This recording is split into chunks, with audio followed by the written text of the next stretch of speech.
بيشن ولكن دراستي أنا بس كنت نشوف اليوم وقت شيء بفهم.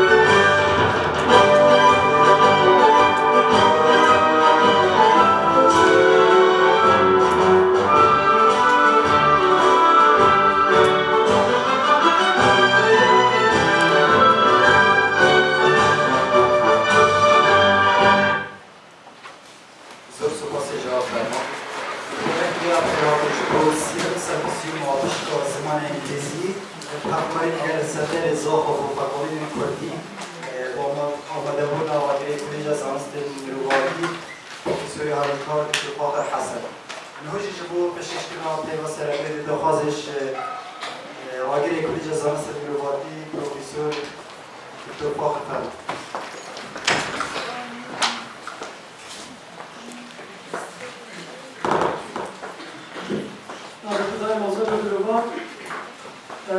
خيراتنا كجير المهمان البريز كي حس بروفيسور الكوادر حاصل إن جالك بخيرات السب شوا خيراتنا ما مصايبة جيكينو هذا صار طبيعينا وقت كي برنامج سالانه سمپوزیوم های دیجاریش سمپوزیوم های زمان انگلیسی هم بیشتر هیداری کو مفاهی باش جوان ما مصايب دولار بگیرن کدوم بیشتر مفاهی و اگه بیشتر ترکی برفره هکر دیگه با دانستانده دکیجی بشوک زانستی دانستانده بیت کرده و باید مگی خواهد وکی بجد خازم سرکرتی بود.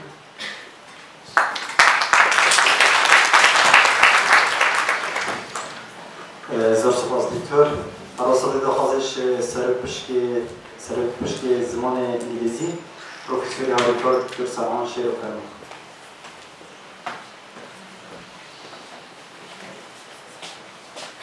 Good morning, everyone.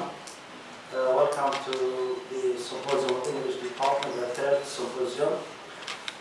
First of all, I appreciate the attendance of our colleagues in our symposium. Many thanks to the Dean of College of the Humanities, represented by former Dean Dr. Ahmed Kamabar and the present Dean Dr. Fakhr Guli for their support and assistance in arranging this symposium. Also, many thanks to the Zakho Center for Kurdish Studies for arranging these symposiums and their role in connecting the university with the society. We hope that you make benefit from our symposium. And also many thanks to our dear colleagues who came from other universities for their accepting our invitation to participate in our symposium. And also I asked our dear students to get committed to the attendance of attending sessions and not leave the class during the sessions. Thank you very much. Have a nice time with our symposium. زور سپاس دکتر. هرکی نگویی کوالسیام سمپوزیوم آبشکا زمان انگلیسیه بافکاری بیای سنتر زاخو بودن کردی. نوشیش بود خواست کنم مهمان ما دیده خواستش رگبر برند یکی کیم کو مامستا ما رحسان فرمو.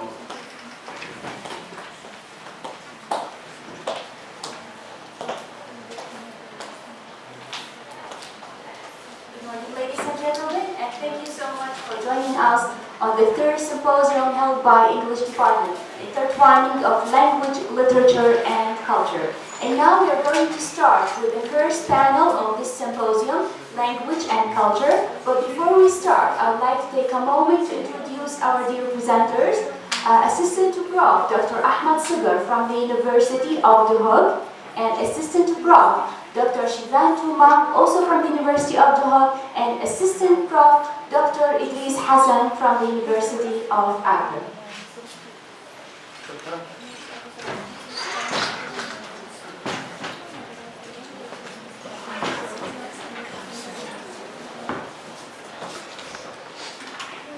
our dear presenters, we are deeply honored to have you here today, and we greatly appreciate the time and effort you put trying to work this symposium. Thank you very much. And now we shall start our language panel, and we'll start with the first presenter, Assistant Prof. Ahmed Sidr, and he's going to give a seminar on a contrastive study of ironic expressions in English and Arabic. Dr. Ahmed, you have 20 minutes and the mic is yours.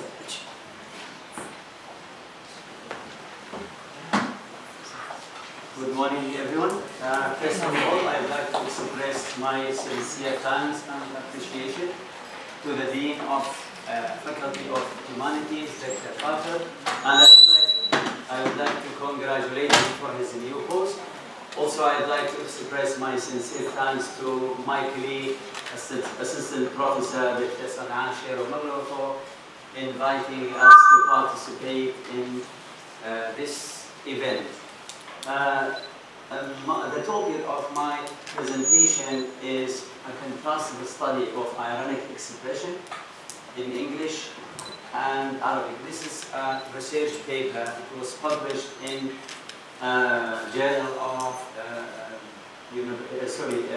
College of Basic Education in Mosul. The present study deals with ironic expressions in English and Arabic. As you know, irony is a communicative behavior in which the speaker says something and means the opposite. Though it is a universal phenomenon, generally speaking, people misunderstand it and take it literally.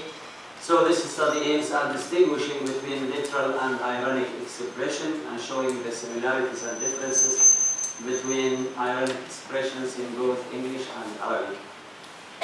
It is hypothesized that irony is a universal phenomenon, and yet there are many differences and similarities in the making of these ironic expressions in both languages. The analysis of the data is based on an eclectic linguistic model comprising Yora et al.'s 1998 and Gibbs and Goldstein's 2007 models of irony.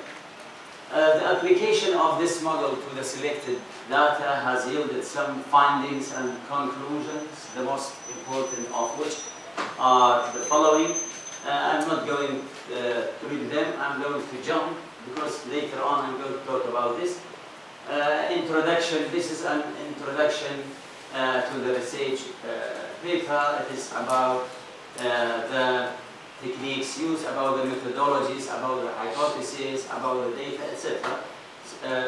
Definitions of irony. Of course, irony has been defined differently by different scholars from different perspectives, from the semantic perspective, from the pragmatic perspective, from the stylistic perspective. Fowler, for example, defined it as a form of utterance that postulates a double audience, consisting of one party that hearing shall hear and shall not understand, and another party that when more is meant than meets the ear is aware both of that more and outsiders in comparison. Amante defines irony on his part as a pragmatic phenomenon, where a gap exists between what is said and what is meant by the speaker. Jever Shireen, on her part, argues that irony is the implicated meaning is the opposite of what is literally said. So we have another definition by Webster's College Dictionary. I'm going to mention it, it is there. Of course, in this study, a working definition is adopted, and that definition is that irony is both a semantic and a pragmatic phenomenon, which involves a contradiction between what is said and what is intended. Of course, we have different approaches and theories of irony, as I told you, starting from the semantic one, going to the stylistic one, then the pragmatic one. For example, when we want to deal or to connect irony with the Gracian approach, generally speaking, in a Griceland's view, irony is a case of conversational implicatures. Why it is a case of conversational implicature?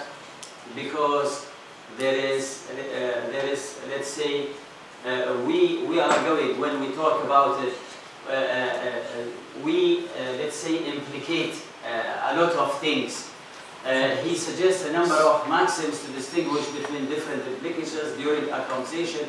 You know that for any communication to be successful, we need 4 maxims of conversation.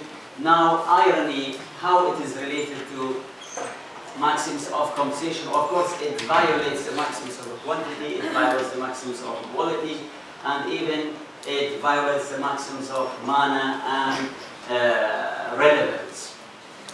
Do you know why? Because generally speaking, this, for example, the first maxim says that make your contribution as informative as is required, and then do not make your contributions more informative than is required, which means, so Brown and Levinson, for example, in this, he said that irony violates the quantity maxims, which seems to be also a perfect as an example of ironic utterance. For example, here we have an example. The case of a teenage girl says that he is all right as an understated criticism implicating, I think he is awful, or as an understated compliment implicating, I think he is fabulous. Now, this is one of the examples where it is violated. We said the second maxim is that of equality. Brown and Levinson believe that by being ironic, a speaker violates the quality maxim, which says try to make your contribution one that is true, or that is true. If it goes to other maxims, I'm not going to talk about them because of limits of time. Irony and speech act theory. How irony is related to speech act theory. Some scholars say that irony is also a speech act, but whether it is a direct speech act or an indirect speech act, this is something arguable. Some of them said it is a direct speech act, some of them said it is an indirect speech act. Why? Because there is no correspondence between what is said and what is intended. Then we have the theory of Viora et al. I'm going to jump off. Also here, I'm going to jump to types of irony, because that is the model that I have adopted, so I'm going to talk about it later on. Types of irony. Irony is of different types. Here I concentrate, or I limited myself to 2 types, verbal and situational. We have verbal irony, we have situational irony, and even we have dramatic irony. So with verbal irony, both the speakers and listener, or speakers and hearer and involved, while in situational irony, the audience judge whether the situation is ironic or not. According to Gibbs, both verbal and situational irony involves a confrontation or juxtaposition of incompatibles. Moreover, they exploit incongruity in order to distinguish between facts and expectation. This is verbal irony. I'm going also to jump over it, and the same applies to situational irony. Here, there is a very wonderful example about situational irony. In order to understand situational irony better, there is a significant example of this kind of irony in religion. As you can see, the Pharaoh ordered to kill all the newborn babies of Israel children because of the prophecy saying that one of them will be the reason behind the downfall of the Pharaoh. So Moses' mother tried to hide him, and ultimately he was adopted by the royal family. The irony lies in that Moses was that baby boy who was the cause behind the downfall of the Pharaoh. Functions of irony. So of course you have different functions of irony. It could be of 2 ends, or it could be of 2 types. We have the positive function of irony, and we have the negative functions of irony. To some people, irony has a positive function. It is used for the sake of emphasis, for example, or sometimes for the accuracy of communication of an attitude. There are some speech communities where irony has an important role to prove its communicative competence among friends, professionals, or even in universities. The negative side of this function is that it is only a decorative and not necessary, since it leads to ambiguity or vagueness, and thus the result is confusion and misunderstanding in communication. Of course, we have some other functions of irony. One of the positive function is that of the playful one. It has a playful function. It is it is related to humor and wit. This is a good feature in the use of language, but according to some linguists, this shows the superiority of speakers only. There are some other functions, for example, the status elevation. When criticizing somebody, the speaker either tries to praise or puts down the status of the person being criticized. Aggression is another function of irony. It is presumed that irony is an unpleasant form of criticism. Then we have another function, which is the emotional control, where the speaker shows some measure of self-control by claiming or making a joke, for example. The last function is that of the social one. We have where it is related to what is called verbal forms, or each function of these has a special purpose. The model adopted, as I said, is an eclectic one comprising Dioras et al. 1988 and Gibbs and Goldstein's 2007. Of course, this model tries to show the stylistic reasons of ironic expressions and their function in language. It helps to figure out the main principles and strategies related to irony. All the examples taken in this model were in English, and this study examines them according to certain criteria in the two models.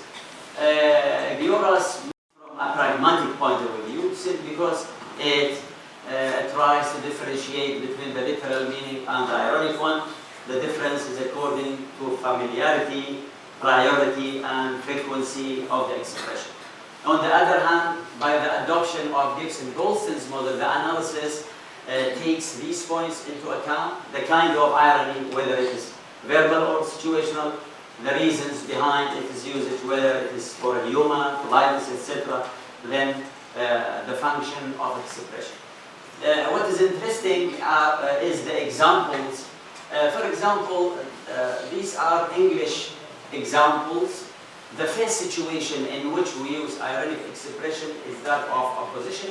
According to the traditional definition of irony, the speaker says something, as I said, but has an opposite intention. So the opposition is not always clear. It can be very difficult to judge. This is one of the examples. What a wonderful day. The context: a teenager attends a party, then figures out that most of guests are old people. Here, the teenager uses verbal irony. The kind of language she uses suits her age, since teenagers do not like to attend such parties and communicate with old people. The opposition here is clear, and there is nothing vague about it. The word wonderful is more common and familiar in this situation according to the model. We have some other examples. What a beautiful flowers you have brought to me. Context: a Valentine's Day. Your boyfriend comes to see you empty-handed. The idea of opposition here goes beyond the limitation of the definition, saying something but meaning something else. The girlfriend uses verbal irony by being sarcastic. She says that out of disappointment, the words beautiful flower do not mean that they are ugly, but the fact is that he has not brought any flower. So the situation itself is opposite to her expectation. We have some other examples. I'm going to jump over it. This is one of the examples where a humor is used. For example, we have a conversation between two speakers, A and B. Harry to Tom, tedious lectures, wasn't it? Harry to Anne, tedious lecture, wasn't it? The context is Harry and Tom attended a lecture that was fabulously presented. They agreed that it was fascinating, and he came out of the lecture and Harry said these two items. So speakers are not just ironic, they are ironic only to certain listeners. In the first utterance, Harry is ironic to Tom because they have the same background knowledge. Tom knows Harry's real intention. He simply says something that means something else, and he takes it as a joke. We have some other examples. I'm going to exaggeration. Exaggeration is also one of the situations where we use irony. This is one of the examples. That guy is brilliant in answering questions. It happens even when we are talking about a particular field sometimes. If one, in context said to about an intelligent person, if one compares the situation to the utterance, the difference between them is explicit. An unintelligent person does not give a brilliant answers. It is clear from the utterance itself that it is his habit. In this case, the context must be about an intelligent man in order to be logical. So the exaggerated verbal irony is as clear as daylight. Okay?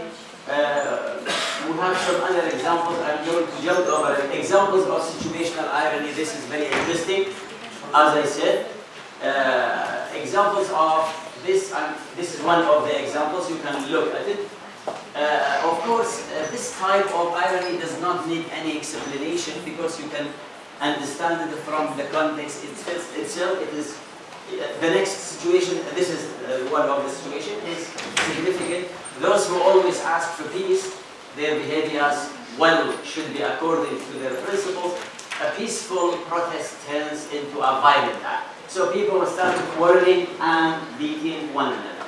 This is another example. The situation is clear from the picture. What makes it ironic is that the sign is there as a note for drivers to drive carefully. And what makes it worse is that the driver does not only drive carelessly, but also damages the safety note as well. Okay, this is another, just look at this. This is a fitness center, and people come here to lose sport in order to lose weight. The irony here is that the members of the center themselves use the electric stairs to work. Okay? And the same applies to Arabic. We have, I'm going to give just one example because of limits of time. This is one of the examples of oppositions. In Arabic, for example, يا له من فستان ناصع البياض الذي ترتديه العروس. Of course, literal translation, then functional translation. We have to provide both because the first one is provided in order to tell the reader that this is the structure of the Arabic, and the second one is the communicative translation, functional translation. What a Snow White dress the bride is wearing. The context, the bride is wearing a red dress. Traditionally speaking, in most parts of the world, brides wear white dresses for their weddings. The kind of irony here is a verbal one. The ironist here seems to be surprised by the color of what the bride is wearing. So he is unaware of their culture. The opposition in this example is through using the collocation nasi al-bayad, which means something extremely white. It is not necessary for the speaker to say what a black dress to show opposition, because anyone who sees that dress can figure out the contradiction between red and white. And we have some other examples. I'm not going to but I'm going to mention one example of the Arabic one. This is the situational irony. This is one of the examples in Arabic. As you can see, this is a man watching TV in Ramadan. The huge number of remote control is in front of him, indicates that the holy month for people is only a matter of watching TV series and programs.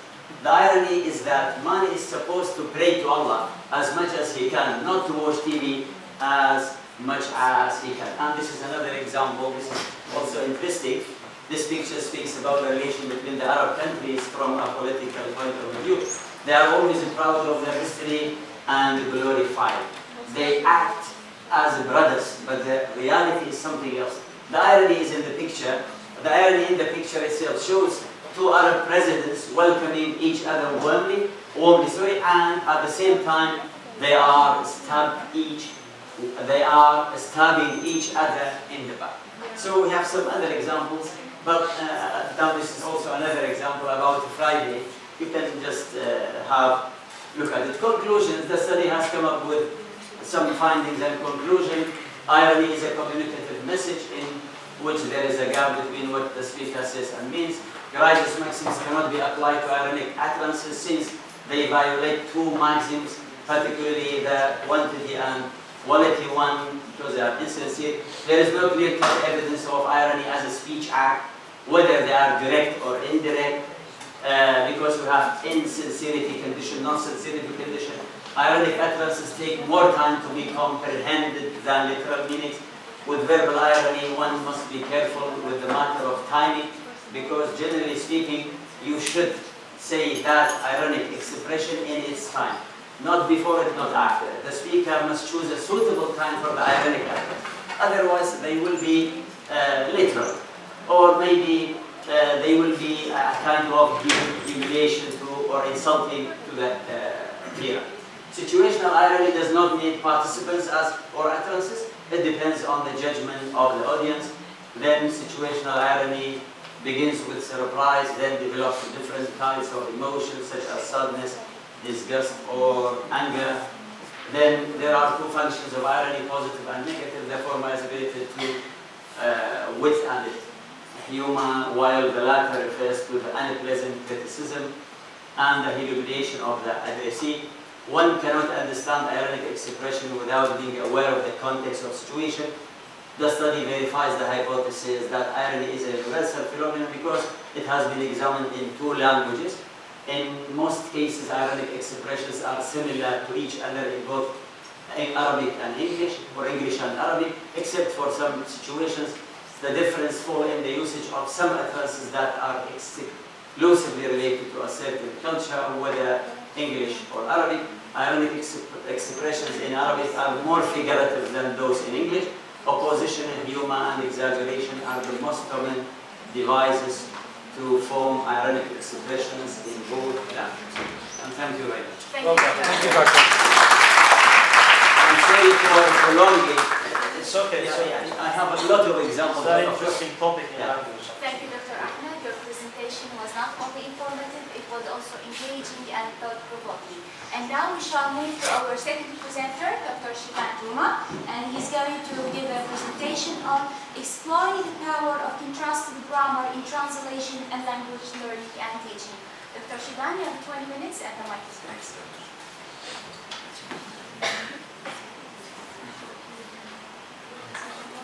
Good morning, everyone. Good morning, Doctor. It's okay. It's fine. I'm truly honored to be here today, and I would like to extend my gratitude and thanks to the symposium organizers for giving me the chance to be here and for extending the invitation to me. Special thanks to my colleague and friend, Dr. Sanaan, the head of the Department of English, for trusting me and my colleagues and giving us the chance to present different topics for you. I hope my presentation will catch your attention and it will be interesting for you and beneficial. Okay, the topic is exploring the power of contrastive grammar in three things: translation, language learning, and language teaching. So the outline, what we are going to have will be first, I'll try to define contrastive grammar for you, what is meant by contrastive grammar, and then how can contrastive grammar serve the field of translation, which is the first part of the title, and then how can contrastive grammar serve language learning, whether it is second language or foreign language learning, and finally, how can contrastive grammar serve language teaching. If you become teachers, how can you make benefit of the insights that contrastive grammar can help you as a teacher of language? So pedagogical purposes. So let's start with the first theme of the presentation, which is what is contrastive grammar. So from its name, it involves two things: contrastive, so comparison, similarities, differences, and then of course not all the aspects of language, but only grammar. So contrastive grammar itself is a branch of the larger field of contrastive linguistics. So we give them this, the acronym CG and CL. Contrastive grammar focuses specifically on the systematic comparison, so it's not arbitrary but systematic comparison of the grammatical structures and elements of two or more languages. It has one aim, which is pointing out similarities and differences. As we said, not between the two languages, because that's too much, right? But between the grammars of two or more languages. So what does this approach specifically involve? It involves three levels, actually. So first, if you talk about language, we start with morphemes and verbs, right? So the level of morphology. And then if we weave these words together, we will get a sentence, so at the level of syntax. And then even if you have words and sentences, they are nothing without meaning, right? So they should be meaningful. So it also extends to that level of semantics. Of course, in order to highlight both the shared aspects, so the similarities, and the distinctive characteristics, the differences of different languages, for example, English and Kurdish, English and Arabic. So this is what we mean by contrastive grammar. Let's move now to how can contrastive grammar serve translation. So, based on the definition we just took, which I'm going to summarize it again for you, contrastive grammar, which is part of the larger field of contrastive linguistics, semantic comparison, aiming at pointing out the similarities and differences between the grammars of two or more languages. So it involves two languages, right? And what does translation involve? Also, two languages, right? Because if you want to define translation, it is the transference of meaning from one language, the source language, to another language, which is the target language. Of course, through a means, which is the equivalence, right? So look, both of them have the same, let's say, essence, which is dealing with two or more languages, two languages, let's say. So, of course, they are interrelated, but let's see through 4 points how can contrastive grammar help translation. First of all, contrastive grammar provides better understanding of linguistic difference between two or more languages, and therefore may apply to the field of translation. Because it deals with the linguistic differences between two languages, so it's taken for granted that it will serve, it can be applied in the to the field of translation. The second point, contrastive grammar certainly lays a foundation for translation. So when we build a house, we need to have a foundation, right? We put iron and cement and all of these things, so that our house is robust and solid and everything. The same way, your translation, our translation will be strong and solid if it's based on contrastive grammar, which is comparing the two languages, analyzing the two languages, finding similarities and differences. Because translation is an integral element for, contrastive grammar is an integral element for interpreters, so oral translators, to have a thorough understanding of not only the two languages, but also the differences between them. Number 3 is very important. We have two, let's say, two opposing schools of translation, or two opposing main theories of translation, which are word for word and sense for sense. When we say word for word, we mean literal translation, and we mean making use of the formal equivalence. And when you say sense for sense, it means semantic translation, and here we use the dynamic or functional equivalence. there is a debate between these two, let's say, extremes. So some people agree with word for word, and some others are adherents of sense for sense. But who solves this debate? It's contrastive grammar. So it says contrastive grammar might balance this debate between word for word and sense for sense debate. How? By developing strategies to overcome the linguistic hindrance. So any passage or any sentence that you are translating, if you do contrastive grammar, like sentence by sentence, we said word, first word, and then sentences, and then meaning, right? Semantics. If you apply this carefully, so you will come up with strategies on how to create this balance between word for word and sense for sense translations. If there are more similarities, of course you can go for word. If you see differences are higher than similarities, you can go for sense for sense. This is simplest speaking, but it involves so many other processes. And of course, it depends on the type of the text. We don't deny that. Like if you have scientific texts, word for word will be better. But if you have, and also religious texts, because you need to stick to the source language. But if you have literary translation, for example, metaphors and culture and these things, so it's better to go for semantic translation or sense for sense translation. Finally, the last point regarding how can contrastive grammar serve translation, it says contrastive grammar may avoid awkward translations.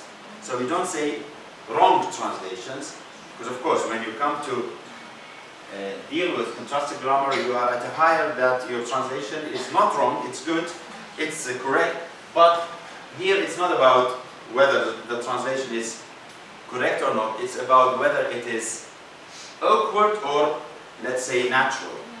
Yeah. So contrastive grammar will help you to avoid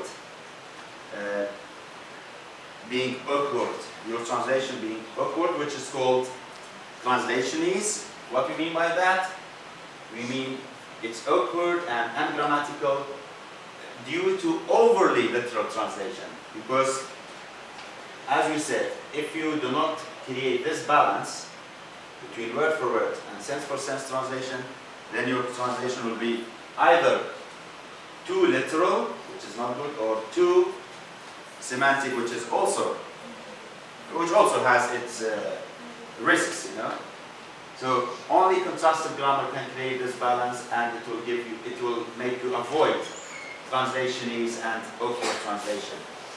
Of course, which is due to two things, either idioms or syntax. What do you mean by idioms?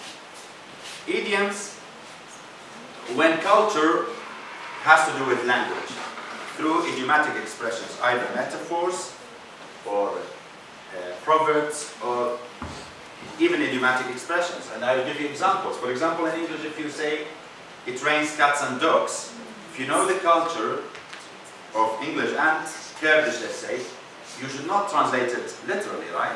But you should say something like, barana his, like, unless you have some other expressions which are idiomatic, related to when it rains heavily, or when you use food and drink metaphors in your language, which was my topic one of the years here. Like, for example, in English you can say, it's my piece of cake, but you cannot say it in Kurdish, right? Literally. Does it make sense to say, waki khadna kekea, for example? No. But in Kurdish you can say, waki bakhana avea, right?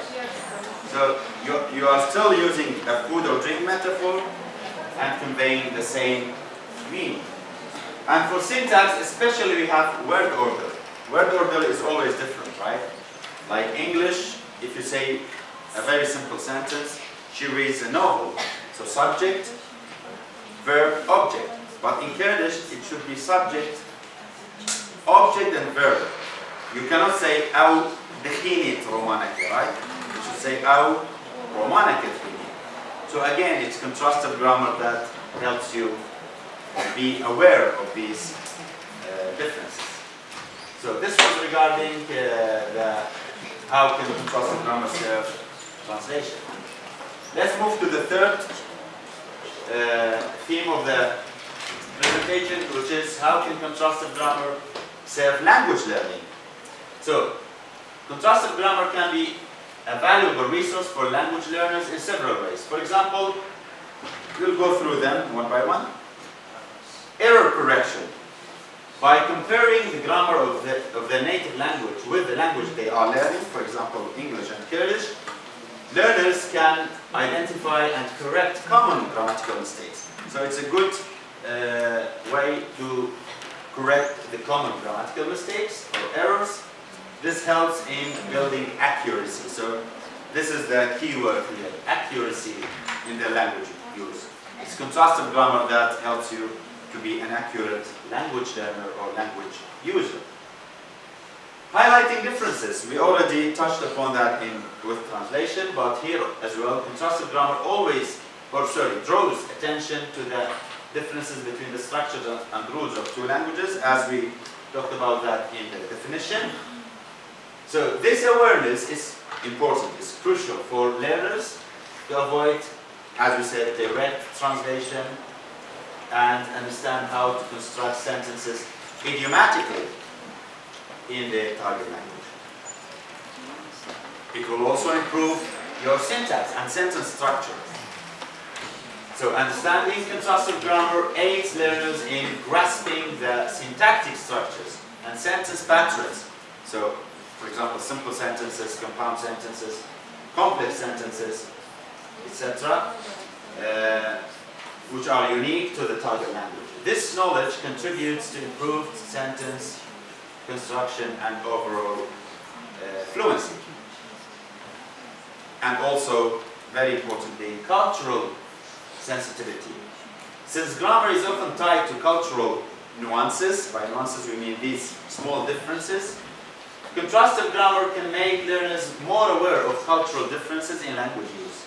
This awareness is essential for effective communication and cultural sensitivity. So we always say when you learn a language, you should also learn their culture.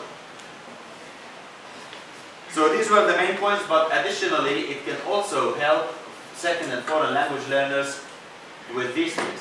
First, vocabulary acquisition. So you'll come across a lot of new words and terms when you make comparisons using dictionary or any other software.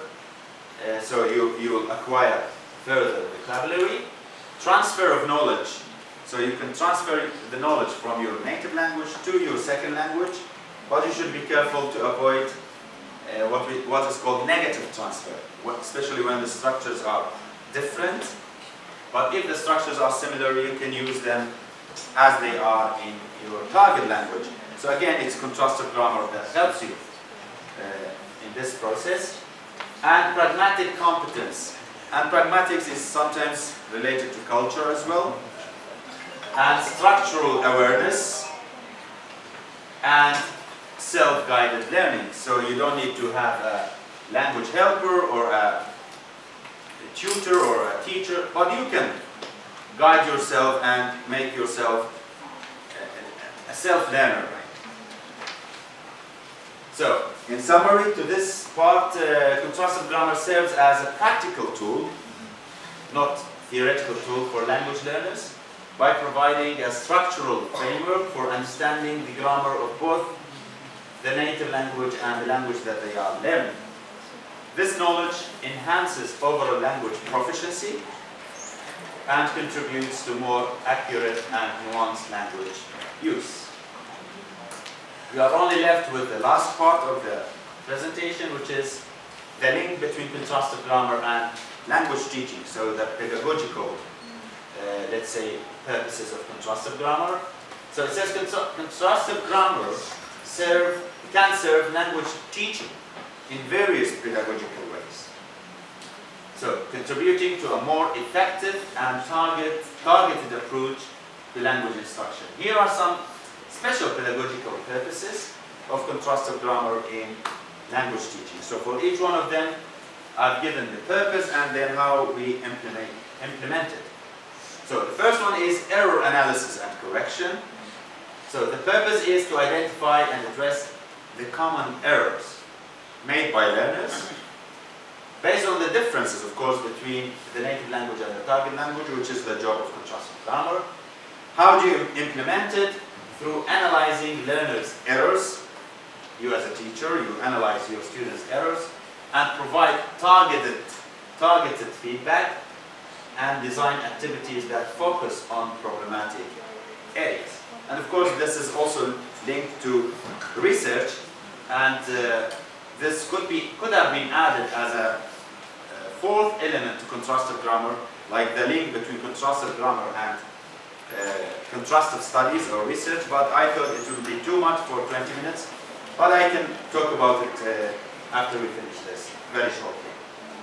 Number 2 is for curriculum design. Since we are in the language teaching, right, so we need to take care of the curriculum we are designing. The purpose is to inform, to give information for the development of language teaching materials and curriculum by highlighting areas where learners are likely to face challenges. For example, most of the learners face challenges with phrasal verbs, right? Because it's not something common in Kurdish. So curriculum designers and language educators in general should pay attention to put in the materials or pay special attention to phrasal verb use, right, in their curriculum. Of course, this doesn't come from nowhere or from vacuum, but from contrastive grammar. So how can they implement that?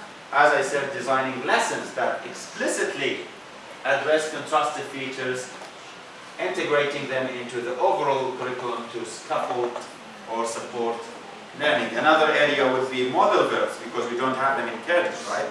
Because in Kurdish, we express modality in various different ways, but never with modal verbs, modal auxiliary verbs. So they are usually challenging for language learners or for students. Especially when one modal verb has several uses. For example, can. Can be used as to express ability and also permission, right? And so many other modal verbs are like that. Also, enhanced explanation of grammar rules.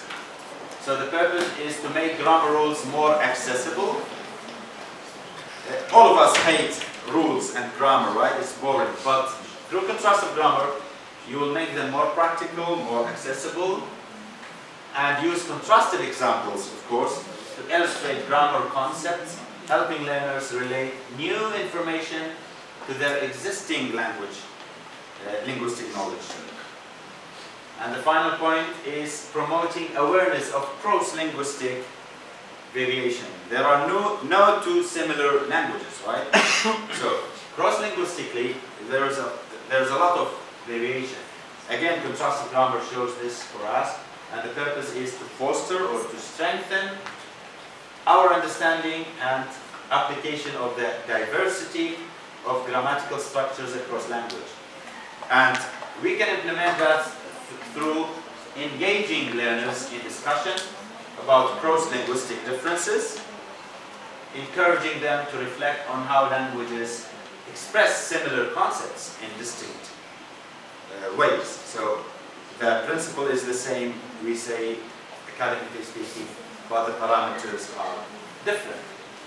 And there are some other minor ways which are facilitating translation skills, which will help you as a teacher. Anticipating potential challenges. If you make these comparisons, you can expect what challenges are there, and this is important again for curriculum designers and language educators. Encouraging critical thinking. You will no more be just memorizing things, but you will try to think of ways through how to compare the two languages. And of course, cultural sensitivity, and supporting even language assessment. You as a teacher, you are not only after making students learn, that's the main goal, but also have to assess them, right? So in summary, contrastive grammar serves various pedagogical purposes by informing instruction, addressing learner needs, and promoting a nuanced understanding of language structures. Its integration into language teaching contributes to more targeted, effective, and culturally sensitive language instruction. So these were my references, but just to summarize, we defined contrastive grammar and then we linked it to translation and then language learning and then language teaching. And as I said, it can be linked to research as well, especially when you conduct contrastive studies. And these type of studies serve as a very good basis for any second language acquisition studies. But I don't have much time maybe to talk about language and research, contrastive grammar and research. That's why I haven't included it here. So thank you very much for listening. Thank you, Dr. Shivan. Your presentation was an absolute delight, and your ability to connect with the audience was truly remarkable. Thank you.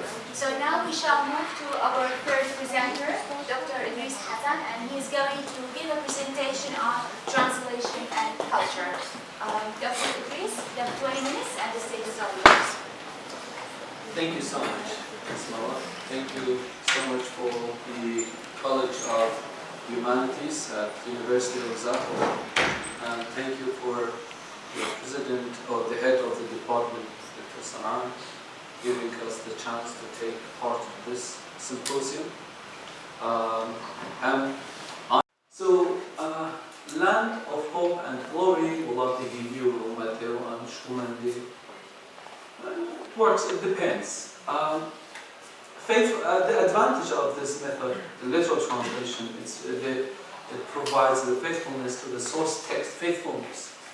We're not talking about the equivalence, how to keep the balance, how to keep between the meaning, the structure of both languages. This is a very complex process. Let's give this example. Tarazi, okay? It's just like this. This is your Kurdish. You have, okay, linguistic, cultural background, perfect. And this is your English one. You need to make a balance. You increase your vocabularies, your language skills, speaking skills, reading skills. This is not enough. You have provided everything for this and to get the balance with this one, but you still need the culture. When you get the culture, then you can talk about the equivalence.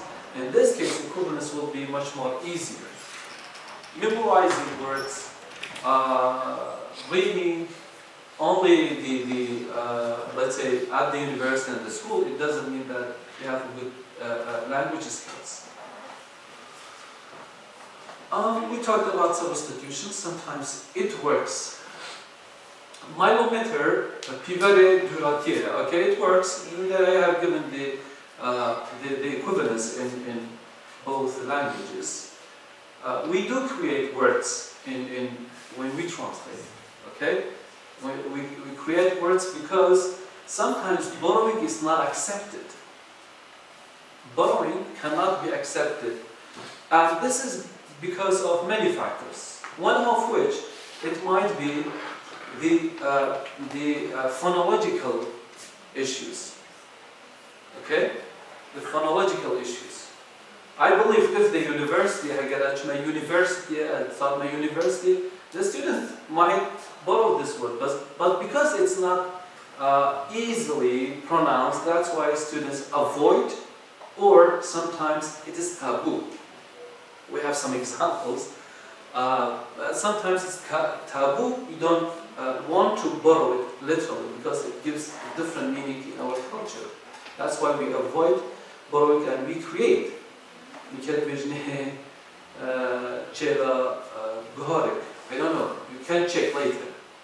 That's why we create words. Although it's not the same. It's not the translation now, but they have created words. The community. You sometimes, if you feel that this is something not important, it doesn't provide any other details for your translation, you can use this strategy in translation of culture. Addition of cultural information may be necessary in the translation of implicit element of culture. Implicit, which means that the opposite of explicit, right? Implicit, yeah, which is not very clear for the audience, for the people. So there are some implicit elements. I have to explain it. In this case, I'm going to give more information, which it means you add something. You might add an idea. Okay, some cultural issues. You go to different country, they have different culture. Okay, different activities. Some activities that might not be accepted among the community. Some expressions might not be accepted. Bakers also have stated some strategies. They are almost the same. Okay, using loanwords, which is borrowing, cultural substitution. You use loanwords plus what? You explain. Okay, it needs sometimes when you borrow something, you have to explain. Sometimes we paraphrase. When we add, we talk in details, more in details. Translation by paraphrase using unrelated words. Translation by omission, the same strategy. And illustration, you illustrate, you paraphrase things, and this is important. How many times I can? Actually, You your time exceeded was it. be done 5 minutes ago. Exceeded, I think. Yeah. Really? I'm so sorry. I promised Dr. Shima that I'm going to finish within 12 to 15 minutes. And thank you so much. Thank you. Thank you Thank so you much. very much, Dr.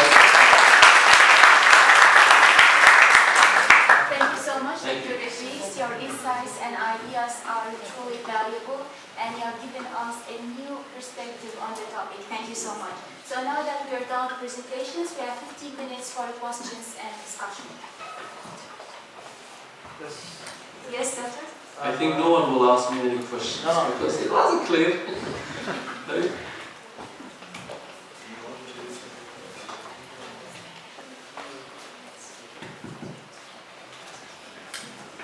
Thank you very much for your fruitful and informative presentation, dear colleagues.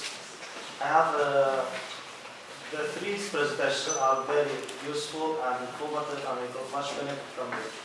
I have, since I'm teaching grammar, so I have a point concerning contrastive grammar. That is, do you think that, Doctor, part of contrastive grammar is acquired or only taught or learned? Contrastive grammar, so it has something to do with universal grammar or not. Thank you very much. I do believe that, this works. Yeah, it works. Yeah. I do believe in universal grammar, yeah, because based on Chomsky, and generative linguistics, you are born with this innate faculty of language. So yes, grammar is part of language. We have the, let's say, the principles, but then we can use the parameters differently based on linguistic variations. So we have our own parameter for our L1, let's say, and in L2 we just acquire the parametric variations. So the principle is innate, if you want me to phrase it like that, but the parametric variations are acquired. So it's both innate and acquired. It could be more applicable in multilingual society, communities. Definitely. Especially in our society where almost everyone is bilingual, if not monolingual. Thank you, Dr. Sinan. Any other question, please? Anyone teaches translation so they could ask us? No questions? I have a question. Thank you so much for your presentations. They were truly informative and valuable. And since two of my teachers are presenting here, I'd like to ask a question to Professor Dr. Ahmed. My question is regarding the ironic expressions in English. You stated that the ironic expressions are related to the wit or the intelligence of the speaker sometimes. But at the same time, I guess it's related to the intelligence level of the listener. For example, if we use any ironic expression in Kurdish, sometimes the listener, because he doesn't have this cultural background of these situations that we're talking about, they will take it literally, right? Of course, it is not Yes, taken literally. literally. Yeah. So, does this pose any challenges for translator to translate ironic expressions from English into Kurdish, not into Arabic? My topic is not about how to translate. But you know, since you know you taught me translation in Yeah. my BA and now you're teaching me pragmatics, Yeah, I see. so I'm trying to form this question. You as a translator, does this pose any challenges for translators to translate ironic expressions? Yeah, your question is not that clear. Just make it clear. Well, it is just a question to you and Dr. No, Dees, it's okay. like when we translate ironic expressions from English into other languages, let's say Arabic or Kurdish, do we face challenges like to find the exact equivalent, the functional or formal equivalent of these, let's say, ironic expressions? Of course, because it has to do with culture.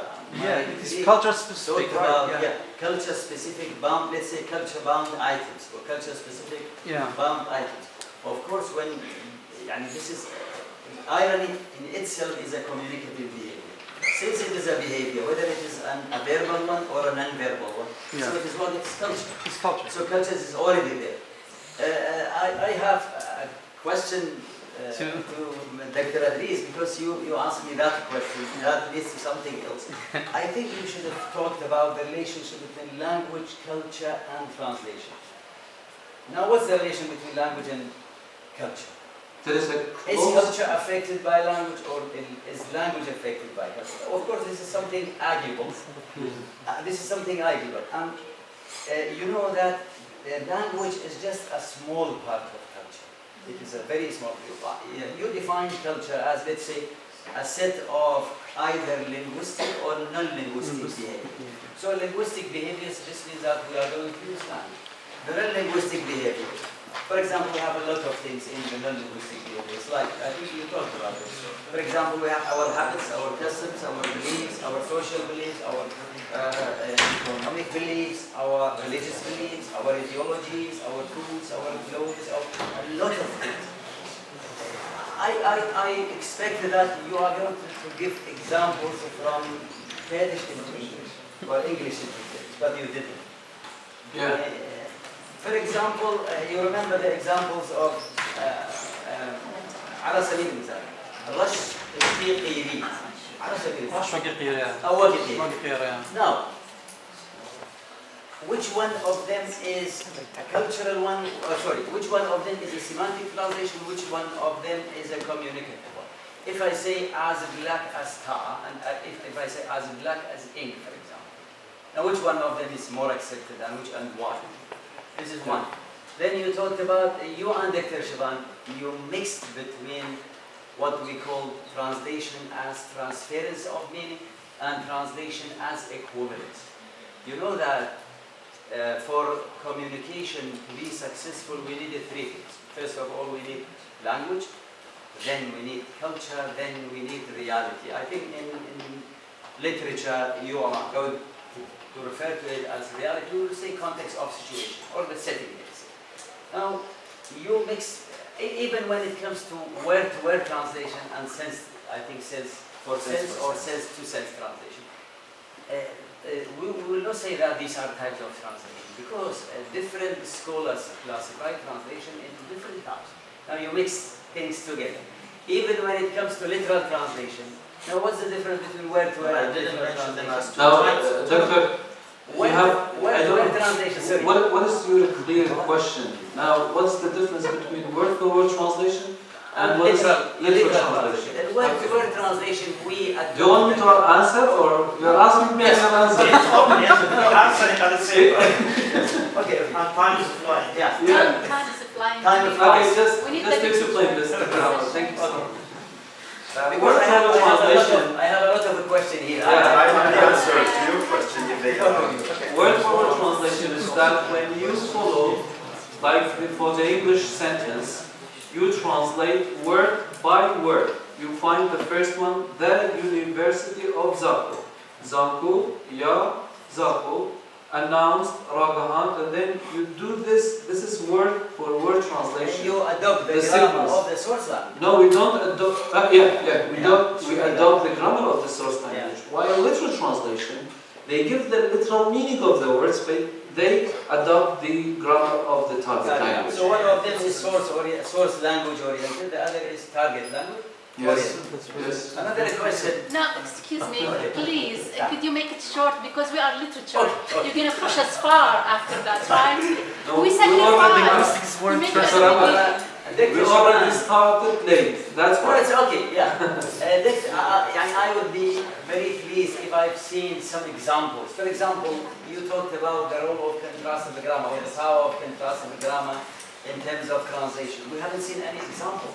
For example, you should have talked about, for example, translation depends on, for example, formal correspondence in translation depends on what we call categories of a grammar.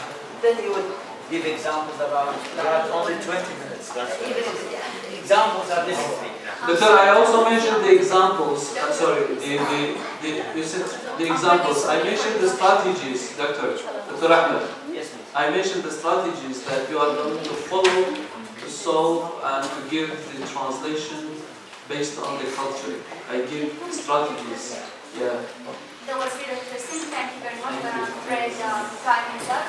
So thank you our dear presenters for the valuable information you have shared with us. And thank you once again for the time and effort you put into preparing this symposium. Thank you. Thank you very much. Thank you. Speak again soon, And inshallah. we would like to thank the audience, the Thank you. students, teachers, their staff. Thank you. Thank you so much. Very Thank you. much. At this point, we shall finish the first panel of the symposium, Language and Culture. And now I'll kindly ask Mr. Muhammad to bring the certificates. Our certificate is see you next symposium next year. زۆر سپاس بۆ گوهدارکردنەوە سوپاسێک تایبەت بۆ میهمان جەڕزدار شێوەزێک دیارێک باش بۆ پشتنا خاڵێ ببرن نمونیش بۆ پێشکەشکردنەوە سوپاسنامە بۆ داخوازش سەرۆکی پشتکازمانی ئینگلیزی ڕێزدار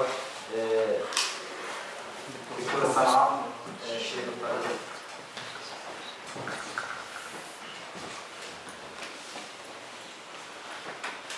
دكتور أحمد حيدر فهمي.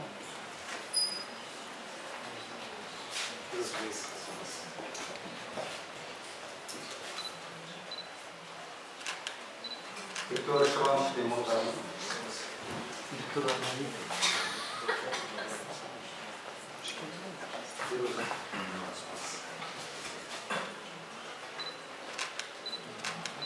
دكتور إدريس علي فهمي.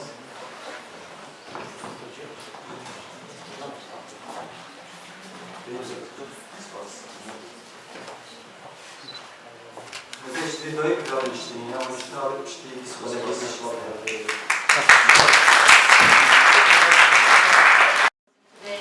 under the title The Intertwining of Literature, Language and Culture. And this is the literature session for this hour. So I would like to welcome you and welcome the presenters today. Ms. Huda has run away.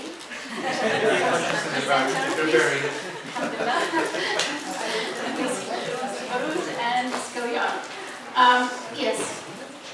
Maybe first I would like to read a short biography of Huda. She has graduated from the English department, University of Mosul, and at the same university she did her master's degree and finished it in 2001. And since then she came to University of The Hague and started teaching different courses in literature, novels, contemporary novels, drama and poetry. Her field of research ranges from modern American fiction, contemporary Middle Eastern, Iraqi fiction, to theories in formalism and new criticism. Today she's going to give a presentation with the title Polyphony in Sabri Selevani, her husband, novel, The Door to the World. So she has, her husband writes novels and she writes essays about it. Good job. They cook it together. Good job. Yeah, we cooperate kind of. Right. Yeah. So she's going to give her presentation today for 20 minutes, inshallah. And then, yeah, we'll give the floor to her. You can start also with the Yeah. I can explain. I'm an Hello everyone. It's good to be back again. I came here last year as well. And I am so glad Why to be did you here take again. this one? There's one. Can my voice reach you? No? Is it on? Is it on? No? Ah, it's on. It's okay now? It was off, sorry. So I'm so glad to be among colleagues, students, and dear friends. Today I'm going to speak about the concept that is related to Bakhtin. He's a Russian thinker and critic. I have explained Sabri Slimani's novel in terms of Bakhtin's concept. First of all, Kurdish literature is always interesting for me. It has always been a subject of interest for me, actually. And therefore, I think the more researches, the more studies we do, it is going to be enrich. It's going to enrich the Kurdish literature and culture together. So.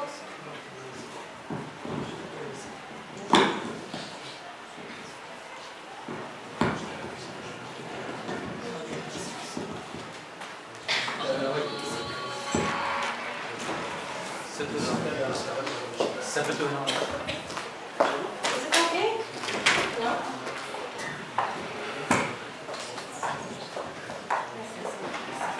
Is it okay now? Okay. So I don't need this. Well, in order not to take a long time speaking and being boring, let's go to the subject. Michael Bakhtin is considered as one of the most prominent and distinguished literary critics during the 20th century. His influential work on the problems of Dostoevsky's poetics, published in 1929, in which he analyzes Dostoevsky's novels as polyphonic novels. Now, this term was first used by Bakhtin, and he explained, the famous Russian writer Dostoevsky's novels as polyphonic novels. Let us see what the word polyphony means first. The word originally is related to music. Polyphony in music, it means like when you have different instruments, when you are listening to a song or any piece of music. Each instrument, each musical instrument has its own melody. Yes? When there is a piece of music played by different instruments, you see these different instruments play together and create one whole melody. Although they have different melodies, but they all together contribute to create the whole. Okay? So this is the definition. Polyphony is basically related to music. It refers to the type of music in which two or more tones are combined. This can be achieved through different instruments that can play simultaneously, or an instrument that is able to play different tones at a time. So basically, polyphony means many voices. And Bakhtin borrowed this term, polyphony, which indicates plurality or many voices, is the contribution of Bakhtin, of the Russian critic. In his Problems of Dostoevsky's Poetics, he describes the novels of Dostoevsky as polyphony. Now, when we have different voices, different melodies playing together, is it annoying? It's like in a song. They disturb each other or disturb the listeners or the audience. They should play in a way. They should play in a way that makes it beautiful. The relationship between these different voices, instruments, Bakhtin says, should be dialogic. This is a very important aspect. Dr. Edi says it might be sometimes disturbing. Why? If they are not playing in harmony. Yes? So the relationship between these voices must be dialogical. This aspect is very important. And which opposes the traditional monologic method in which the author's ideology is the dominant voice in the novel. Now, in the traditional novels, there is a voice narrating. The omniscient narrator. There is a narrator who is not seen. Sometimes the narrator is a character.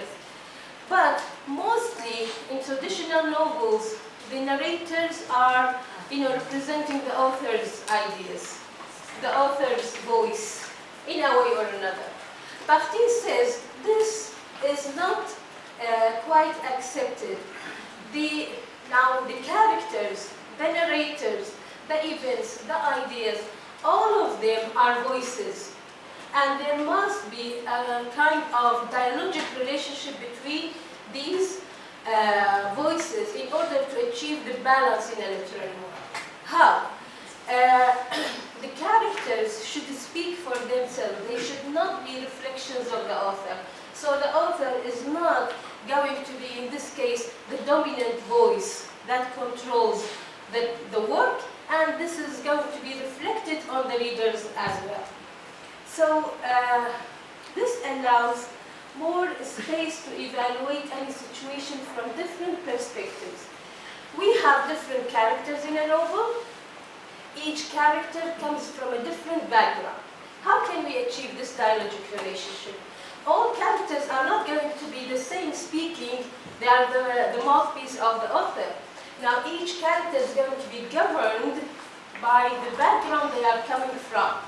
So there is a writer, there is a carpenter, there is a soldier, there is a fighter, there is a teacher in the story. So each should speak according to their background. So sometimes you see if you see a very normal person, a common one, who's using a language that is so sophisticated, you say, this is quite unconvincing. How come such a person speaks in this way? So it is going to create a kind of, confusion on the part of the reader. So in his interpretation of Dostoevsky's novels, Bakhtin describes them as a work that involves multiple voices within a single interaction. According to Bakhtin, Dostoevsky is the one who created what is called the polyphonic novel. He describes the major aspects of his as shown in the following extract. Now, it is a plurality of independent and unmerged voices and consciousness. A genuine polyphony of fully valid voices is, in fact, the chief characteristic of Dostoevsky's novels. What unfolds in his works is not multitude of characters and fates in a single objective work. It illuminates by a single authorial consciousness, rather a plurality of consciousness with equal rights and each with its own work. So, simple words in a short sentence, each character represents a voice, and this voice is not separated from the world of that character. The background, the cultural, the educational background of the character should shape this voice and make him a reliable, way to transform the messages or the dialogues to the reader. Now, one of the, I'm going to, 10 minutes. yeah, I know. How can we make in a novel these voices play together to create this harmony? Now, according to Bakhtin's viewpoints, now these characters and these voices should coexist. Events coexist, ideas coexist, and characters coexist because each one of them is an independent entity in itself, and they all collaborate together to create the whole work. So in this case, they become similar to the pieces of a mosaic picture. They are independent, but each has a function to complete the picture at the end to the reader. That's the main idea behind Bakhtin's explanation of polyphonic novels. So events, even according to Bakhtin, which he calls the somati, should be polyphonic. It means events are separate events. They are independent, but they also complete each other to create the whole. And the ideas and the themes also, like in a piece of work, in a novel, for example, you have a main theme, but there are also sub-themes that are conveyed, multiplied within the text. Therefore, these many themes also have relation, and they collaborate together to make the main theme clear to the reader. That's the basic idea, actually. I'll go directly to the novel. The Door to the Wall is a novel that talks about a character named Sevdin. The novel consists of 6 chapters. In each chapter of the novel, there is a narrator. So the narrators are different. We have 6 narrators telling the story of Sevdin. The novel traces the life of this main character from childhood until at the end of the novel where he actually dies. So each narrator represents a voice, okay? And the narrators, who are accompanying Sevdin from the beginning of the novel to the end, they are, portraying an aspect about this character. He's the hero. He's a very good man. He is first a Peshmerga. After his childhood is narrated, he's a Peshmerga, and then he fights in the mountains during the time of Saddam, and this clash between the Peshmerga and the army. And then he comes down from the mountains, then he's immediately taken to participate in the Iraqi-Iran war, actually. And he goes to the borders, and then he becomes a captive in Iran, a war captive. He spends years, and then he comes back again to Kurdistan, and he gets old, and then he has friends, he establishes a life, and then the story extends until the time of Daesh, ISIS. And then, what happened in Kobani in Syria. He decides to go and fight the terrorists there. It is the last part of the book, the last chapter, where he dies as he is fighting the ISIS, the terroristic group. So the 6 chapters follow this character from childhood until he dies as a martyr in Kobani. Each chapter is narrated by a character, by a narrator. The first narrator actually in this novel is, go to the novel. Yeah, sorry.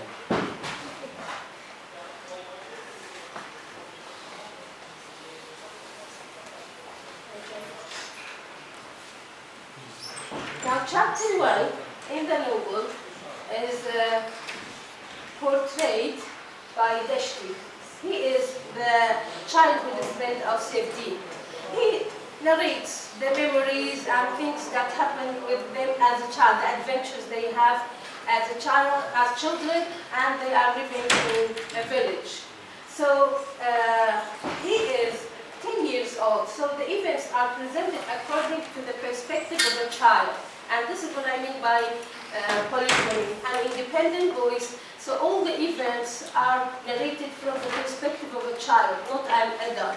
So the terms, the dialogues, even the problems are related to the stage of childhood.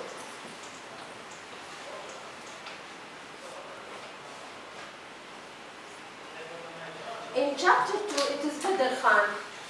Badr Khan is the narrator of the 2nd chapter.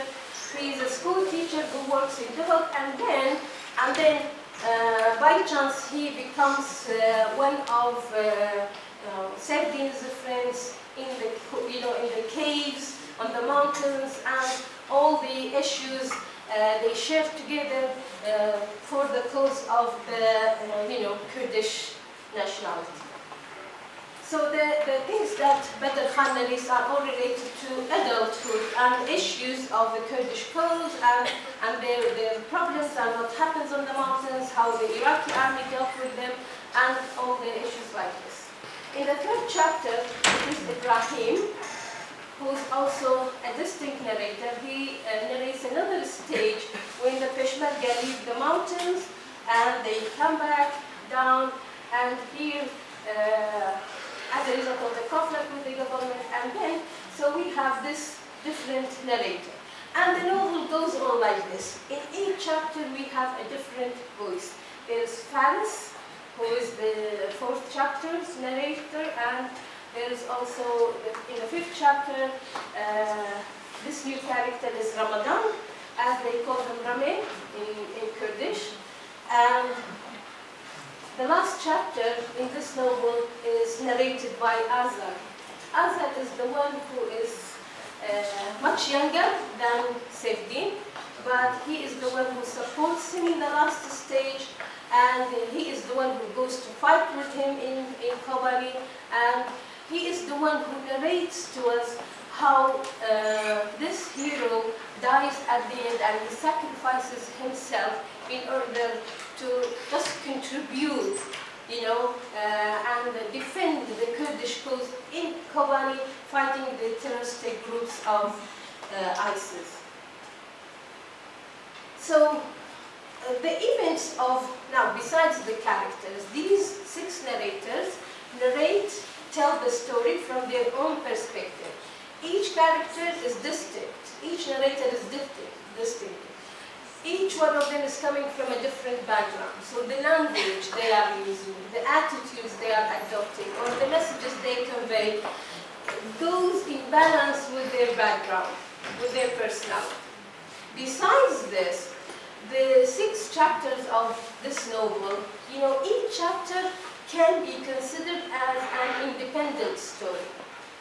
How? Because each chapter has a different story, beginning, development, and end. There are different characters, so they are independent. But they are also interdependent, because Saifdin is the one that connects them together. Saifdin is the one that is the common point between these chapters. So they are combined together and they are independent. And this creates this good balance in this novel. Yes, they can be separated, but they are also related and interconnected to each other. So this novel can be described as polyphonic in terms of characters, in terms of events, and also in terms of ideas. Each chapter in this novel covers a certain historical period of Kurdistan, the Hawk specifically. The events that, start from the 70s, 80s, up to the time of ISIS.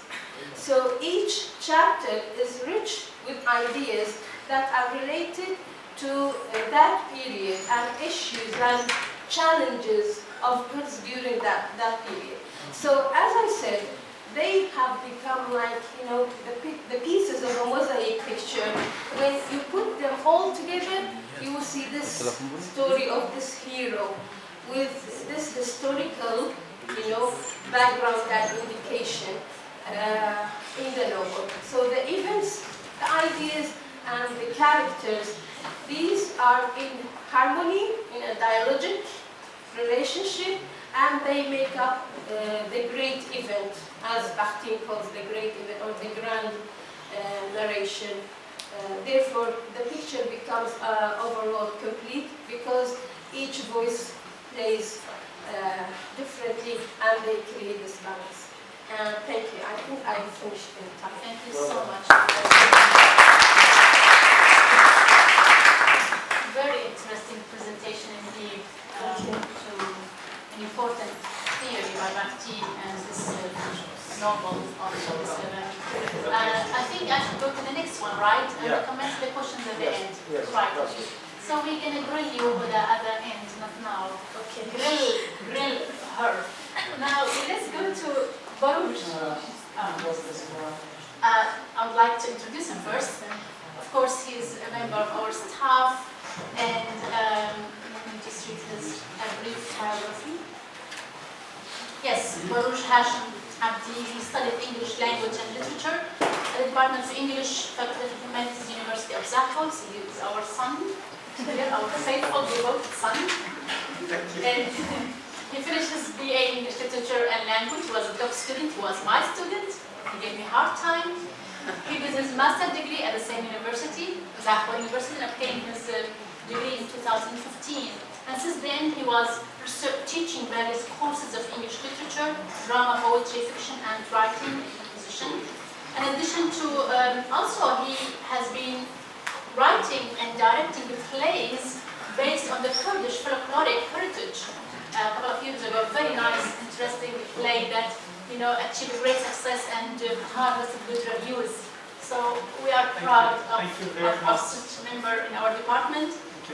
Now we would like to give his own presentation with the title of The Concept of Kurdish Tragedy in Abdurrahman Rami Hakkari's Men. Yes. Right. First and foremost, I would love to give thanks to the Department of English and as a family to me. With a new head, I feel proud and I feel happy to be again participating in this symposium. So, for my presentation, you see tragedy in all eyes. Kurdish people, as we are being divided, so there is tragedy. So, this political international issue is affecting our literature. You see how psychologically we are being affected deeply by the changes that occur to us. So here we deal with a very interesting Kurdish poet, Abdurrahman Hakkari. Probably many of us do not know him, but he is a modern Kurdish poet, and he is the first Kurdish playwright. So, before I dig deep into the topic of Kurdish tragedy, when you come to study Kurdish literature, you will find poetry, Mani Alan, Namuzin, Jaziri, Nalbant, and so on. But there is a problem with playwriting. When does Kurdish drama begin historically? Why, for instance, Greeks used to perform plays in thousands of years BC? Why did we start too late? What was the problem? Again, it was political, it was religious also. How do we visualize men? So it was related to our perspective. Are we do we have freedom enough to create plays or not? Is it something totally, in a religious sense, sinful or not? Or is it normal? So these are the issues that have come into our unconscious mind, even if we are not aware of it. So it does affect us, our education. So, beginning with the Kurdish plays, you will see that Kurdish history of drama began in the 20th century. And the first person who wrote the first Kurdish play was Abdurrahman Hakkari. And after him, there are also other playwrights, like Jaladat, for instance. Havant was written by Mir Jaladat. You know him, right? Do you know him? Jalalat Ali Badr Khan. And nobody from the family is alive except the princess who lives in Arabic, Sina Khan. Yes. And the only person who now lives from the dynasty of the Badr Khan family is Sina Khan. She is the youngest, so she lives in Arabic. So it would be very interesting to meet her. Yes. So Jalalat was her father, And we have also Mamuzi by Pyramid. He's from Sulaimani. And also in Sulaimania there were a lot of intellectuals. Not in Syria, not in Iran also. In Sulaimania there is the movement of drama. So one of them is Pyramid. He was a poet and he is one of the greatest playwrights. So he and Rahmi Haqqani would meet in Istanbul. So Kurdish intellectuals would meet usually in Istanbul, right? So he has written her that. Rashwe Dare by Nuruddin Zaza and Rinash Musa Anter. Musa Anter. He has written Rinash when he was in prison. There is a conversation between him and Mahmoud Ozon in the prison, you know. And he has written Rinash in Kurdish. In a time when Kurdish language was forbidden in the 1960s in Turkey. So he was, again, a Kurdish fighter for the purpose of spreading knowledge and preserving Kurdish identity. And then Gur by Mirza Matin. Mirza Matin is also a Kurd. He lives in Germany. He didn't know Kurdish. At the age of 17, he didn't know Kurdish. So he started to learn Kurdish. He was assimilated in Turkey. So he spent his childhood in Turkey and he was given this language, Turkish, by force. You know, children in Turkey are being forced to not use their own language. So he was one of the victims of assimilation. He went to Germany and he studied Kurdish and he found himself fascinated by Kurdish language and culture. And then when he returned back to his roots and he wrote Gur. And when you read these works, you will find that there are many literary techniques that are too weak. Because the purpose was always not to write literature, but to preserve Kurdish identity and Kurdish nationalism and patriotism. They were also Peshmergas, in a sense. They were also Peshmergas like we. Isn't it? Yeah. Okay. So, okay. You see, Abdurrahim Rahmi Haqqani, he was from one, he was a poet, he was religious, and he had his education in Istanbul and Ankara and so on, and his main destination was in Istanbul. In a time, like we often ask, how could a Kurdish writer write a play? In a time there were too many conflicts. You know, the Turkish Republic and the Dersim genocide and all these historical conflicts. How could this person write a Kurdish play? It was a question. And he was involved with a lot of, he would meet a lot of Kurdish intellectuals in Istanbul, like Pyramid and others. And there were also European actors from Italy and England that would come to Istanbul and they would present their own plays. And Rahmi Haqqani would interact with them and he would learn and he would have like a knowledge of or the concept of tragedy. So he started to write a play. But this was, his play was not original, was not Nane Alam. So we often have heard of this story, Nane Alam, Mamuzin, where does it come from? What is the origin of the story? So he would encounter many Kurdish other intellectuals, many Turkish, Greek, and Europeans. So he has learned again from Europeans. At the same time, he was very religious. He was religious, and he would write. He would use like religious terms to preserve Kurdish identity, like bang. So he would use bang to call Kurdish people to keep their own identity, to be aware of their socio-political conflicts or problems.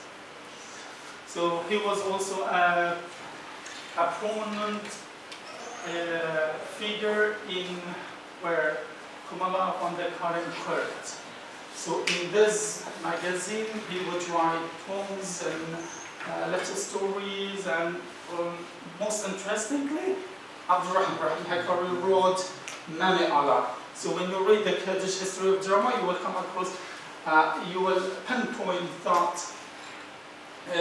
Mami Allah was the first Kurdish play ever. But there was also another play written by whom? Do you know someone from Muhabbat? Qazi Muhammad also. Yes, they said Daikin Ishtiman was also written by Qazi Muhammad. Chris Cochera, you know him, the French journalist.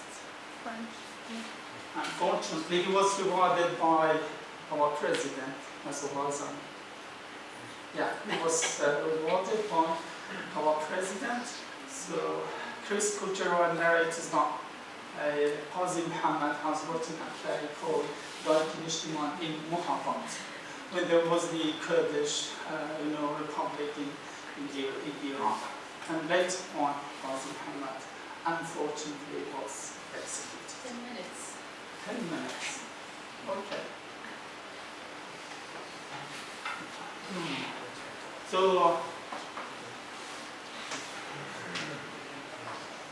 So many people who study Kurdish drama, they don't differentiate between Mami Alan and Mami Aisha Namuzin. So Mami Alan is an epic folk tale written thousands BC, and then Ahmadi Khan learned from basis epic poem on Mami Alan, and later on we have Abdurrahim Hakari has also read this folk tale, and he based his story on the same tale, not with different characters and settings.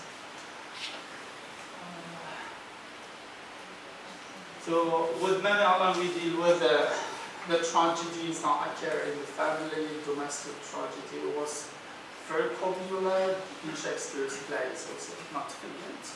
So, and by the way, we have performed our play, and this was the cast.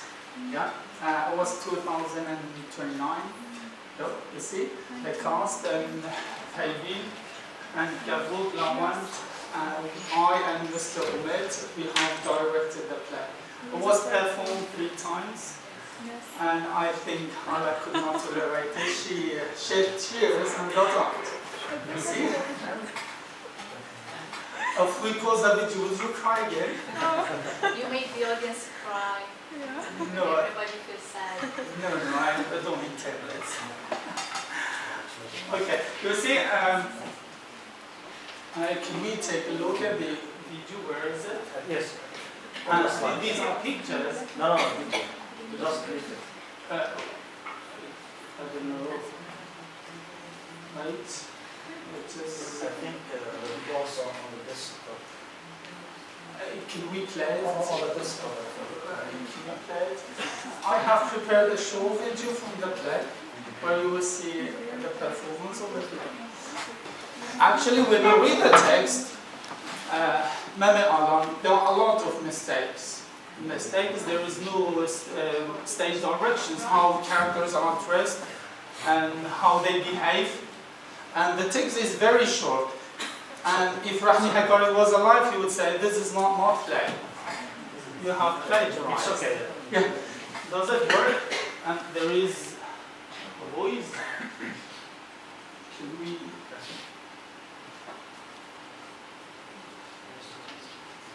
There is no voice.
Fine.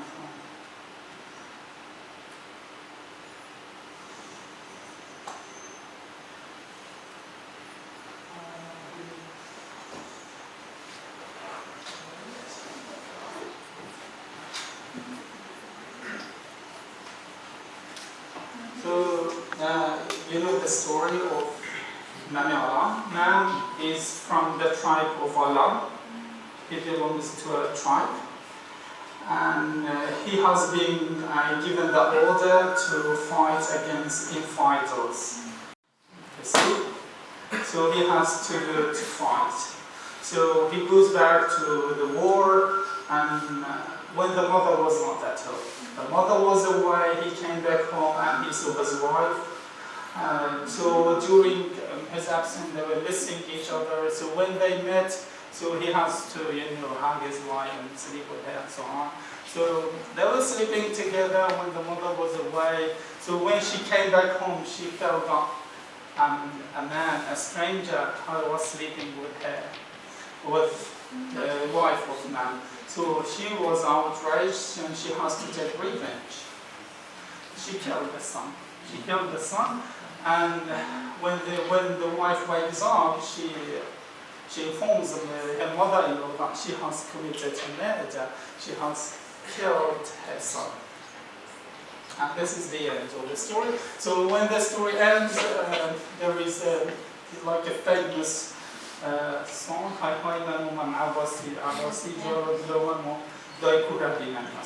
so they lament a lot. They lament. This is not celebrating death. They are not happy. As a critic, a Kurdish writer said, I have never seen Kurdish people, feeling happy for their crimes. This is wrong. This is completely wrong. I think he doesn't understand the concept of catharsis or human reaction to disasters, to death and killing. So when you reach a point, the highest point of sadness, your attitude and your emotions change. So when you change, you sometimes laugh. You see? So it changes. So the mother and the wife, they lament the death of man. So this is how the play ends. But I see also this play is close to Greek plays. Like medieval, it was written by Euripides. Where is it? 2 minutes. Yes. 1 minute. No. I haven't mentioned that. Okay, in 2 minutes. And there is also a Greek play, Medi, by Euripides. It is a Greek play. In that play, also the mother kills their children for treason. So there is also this connection. I have never seen in any Greek or English or American plays that mother or father kills children. Was there such a thing in English or no, never. It doesn't happen. Except in the Greek tradition. Mother children, they commit suicide. Mother children. Yes, but a mother killing son or father killing, it didn't happen. And this is also psychological. Yes, deeply psychological. Okay, Thank you very much. So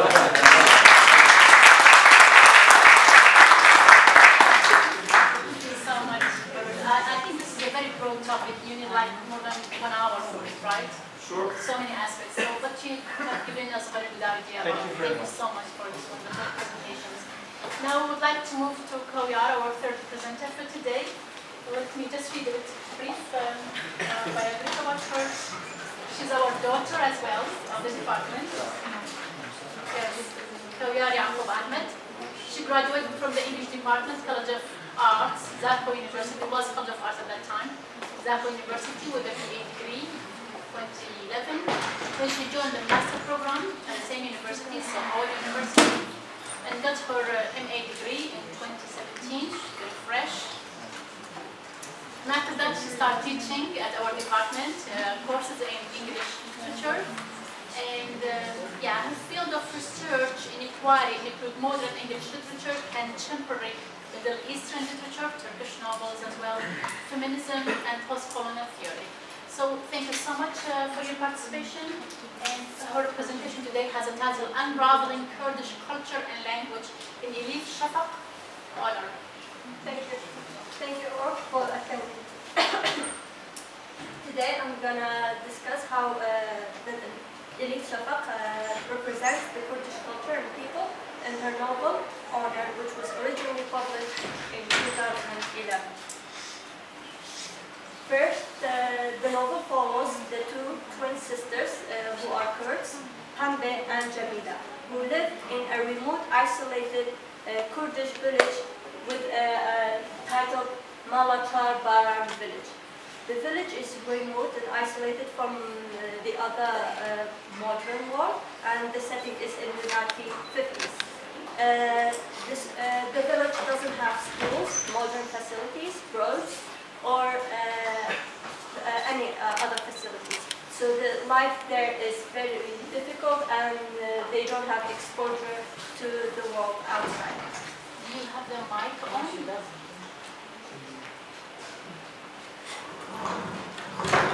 Now, yes, sorry. In this village, there is a traditional Kurdish setting. The residents of this village are farmers or shepherds, or they depend on making cheese and yogurt. And they are very connected to nature, the Kurdish people there. Also, there they have tea house as a social hub, where the elderlies go to the tea house and discuss religion, politics, and the major matters of the community, and they make decisions for the community. So this shows that the whole community, the Kurdish community, they are connected, and they have a close-knit community. If any family in the village face a problem, they all go to the tea house and discuss and try to find a solution and a communal decision making. Now we're going to discuss the Kurdish cultural aspects. One of the aspects is hospitality. So when a Turkish guy named Adam, he visits the village, the head man of the village welcomes him to his home, and he offers him the best type of Kurdish foods to him, and also he invites him to a wedding, which is a personal event, but this shows that they are very welcoming to all people, and that they have a sense of the desire to share the happy moments and joyous moments with people. So this it shows hospitality. Also, we have the cultural notions of modesty and honor, which is represented in a negative way, but it's a reality and a fact in our culture, unfortunately, where for example, the twins' mother, when she discusses with her daughters and explains to her daughters the importance of honor, she tells them that God has created that the males are made of the dark fabric, while the females are made of the lightest cambric, white cambric, which means that no matter what the male characters do, it's their honors are not touched, and it's fine. While if a female character does any wrong thing or dishonorable according to the culture, it's not necessarily dishonorable in other cultures, her honor is tainted. Also in this culture, if any member of the family's honor is tainted, it means the whole family's honor is tainted. That's why there is a code of honor. So if the family, they're threatened that their honor is threatened, they do honor killing to save their honor. Yes.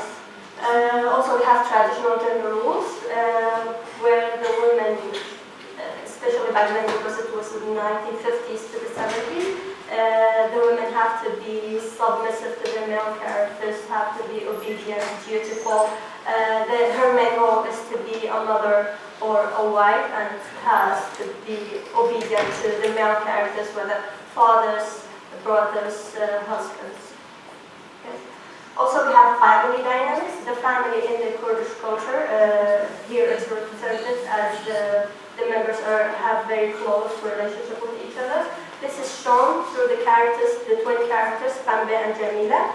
So Jamila was engaged first to Adam, but when he found out that she was previously engaged to another man, so her honor is tainted. He married her sister, her twin sister Jamila. So even though, Pembe, even though Jamila saw Pembe married Adam, her previous fiancé, she didn't hold any grudge against her sister, and she kept a close relationship with her. Even when Pembe migrated to England, they kept sending messages, letters to each other, which shows the close relationship between sisters and family members. Also, in this novel, it shows the cultural aspect that they follow traditional healing practices. So when somebody gets fever or sick, they cut onions and put the onions under the feet, thinking that it reduces the fever. Also, for example, they soak a towel with vinegar and put it on the forehead. Another traditional healing practices they follow is they depend on prayers. They pray a lot when somebody's sick to get better, thinking that he will kill them. Another Kurdish cultural aspect is religion and spiritual practices. They are very devoted to praying, for example, Pembe and Jamila keep talking to God. This is shown through the conversation, continuous conversation with God whenever they face any challenges or difficulty in life. Another aspect is education.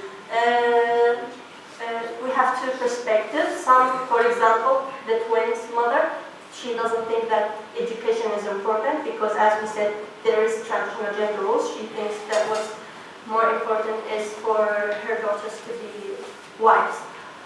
However, their father, Berzu, he insisted on sending his daughters to school because they will be able to read the Constitution, which means empowering them, and in the future, if their husband abuse them, they have a way out of the marriage. Also, we have in this novel superstitions.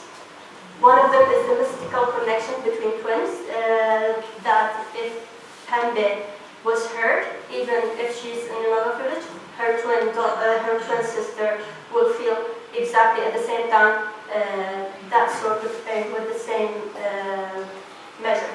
So that if somebody's happy, the other one will be happy even if she doesn't know why. And then when she comes back and tells the story to her sister, she said, yeah, you felt this because I fell on the ground, that's why you were hurt at that moment. Yes. Another other superstitions is the fear of the evil eye, and they take measures of protecting themselves from the evil eye. One of the measures is tossing bread to stray dogs and run away, and this thinking that this would help warn off the evil spirits from them. Another one is wearing an amulet for 40 days. That it's symbolic to protect them from the evil eye, which till now we see in our communities that sometimes they wear the blue eye to protect them from the evil eye. Another superstition is throwing salt and sugar, or salt over left shoulder and sugar over right shoulder. This symbolic means neutralizing the energy and neutralizing negative with positive energy and protecting from the negative evil eye. Another one is walking under spider webs.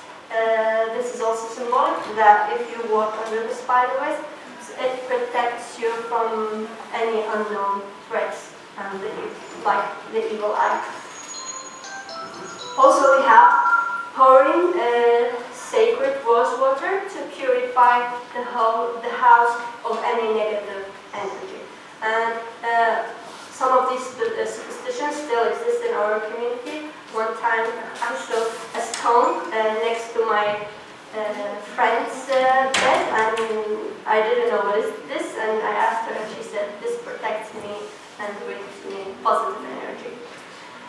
Also, we have fear of death and the measures they take to protect themselves, to protect their sons from death.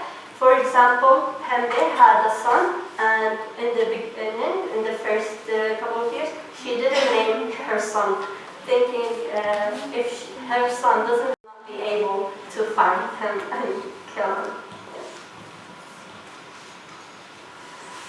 Also, we have language. Preserving Kurdish language.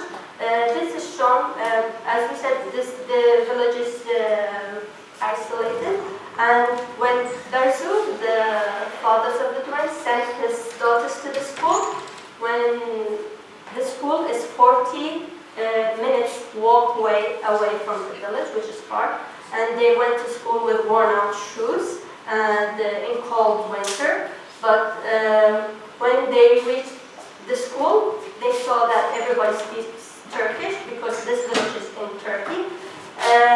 They were surprised, the twins, they were surprised. They didn't think that, they thought that everybody in the whole world speaks Kurdish. So they didn't think that there is another language. This shows that the whole community speaks Kurdish and they're proud of Kurdish, and they, with the children, even though they know that their children will need this language, but to preserve the Kurdish language, they all speak Turkish. Then we have language as a form of resistance and adaptation. So the twin sisters have different reactions to this. For example,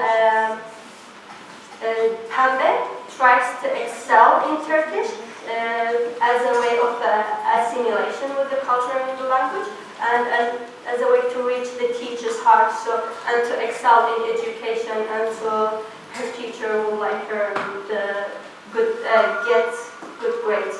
While Pembe is, Jamila is the opposite. She refuses to speak, so she keeps silent in the class. This is a way of her preserving her language and her linguistic identity and cultural identity. Also, we have suppressing the cultural and linguistic identity.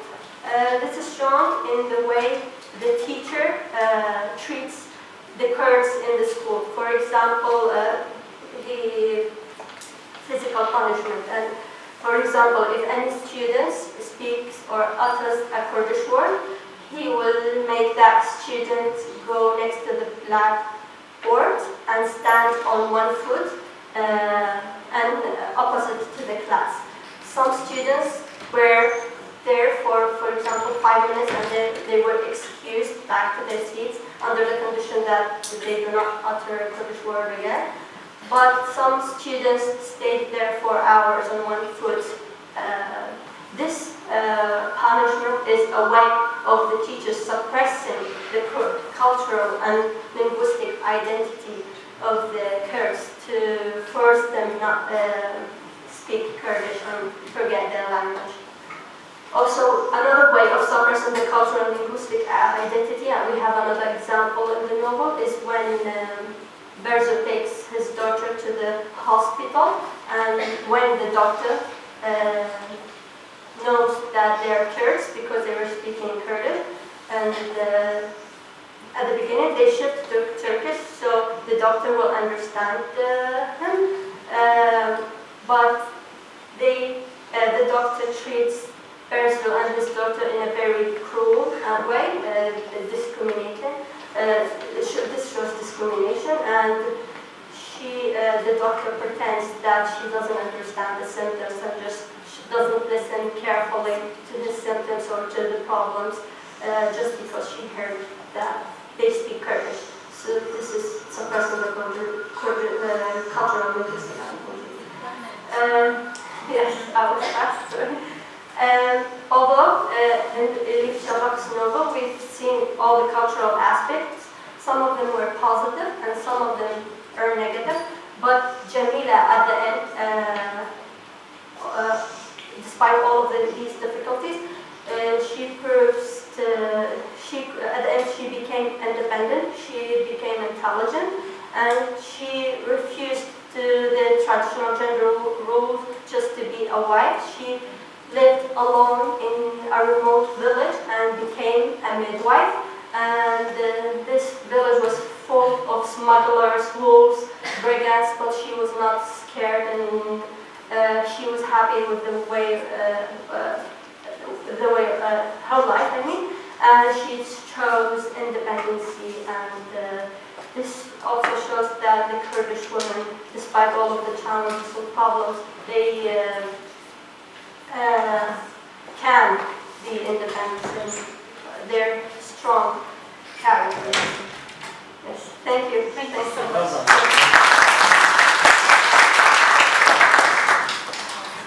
Right, thank you so much for this lovely presentation about the novel. Now I would like to open the floor for you. If you have any questions, feel free to ask, and just name the speaker you would like to ask him, and then yes, please, Mohammed. You can take a microphone if you want. I guess I present. Or raise your voice. I will not. Please. So well done for the 3 presenters. Thank you for the fruitful presentation. Yes.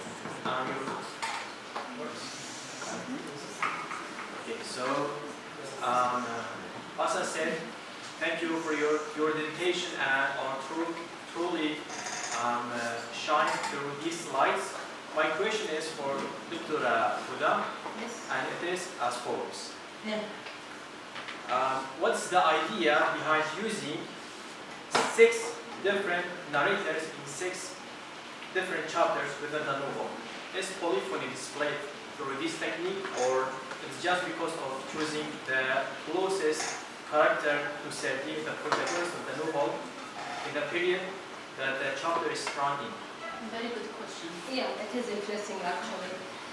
Well, I'm going to give you an answer. I hope it will satisfy you. But since the craft of novel writing started from the 18th century, the traditional way of using narrators was not either an omniscient narrator or a third-person narrator that sometimes is a character in the novel, or even that character may be omitted, or a first-person narrator. It means there is one person who is telling all the events, narrating the story. But with the development of time, theories, things, writers started to use to transform or tell stories in different ways. And one of the things that contributed in writing novel is the use of multiple narrators. This is not the first novel that uses multiple narrators. But in the opinion of critics, telling the story from different perspectives makes it more objective, reliable, believable on the part of the reader.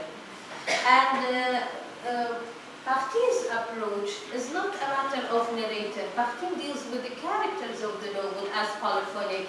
Any character is a voice. He says he's just against this monologic concept, which is that the author is the dominant voice in the novel. Therefore, he thinks that writers should give a space to the characters to express themselves as real people, you know?